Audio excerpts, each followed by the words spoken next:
పక్కోళ్ళు నిన్ను చూసిరాట అల్లుడైతవానే మురిసిరాట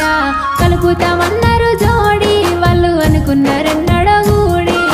మాట తప్పని మనసుకు తోసుకున్ననే నీ ప్రేమకు ఆగమాగం కావట్టే వాళ్ళు వర్షమెందుకని అడగవట్టే ఏమని నేను చెప్పుదే నీ మాట మీదికేలంటనే చెప్పరాదే నేనింటనే అందాద కొద్దీ ఆగిపియే ఎడదాగుమని ఒప్పిపియే కాసులు లేకుంటే నెగ్గమే కొన్ని గూడంగానే మన లగ్గమే మీదికెళ్ళా వద్దలేను గాని బాధనంతా బాధ్యతగా చేసుకొని నవ్వుతున్నా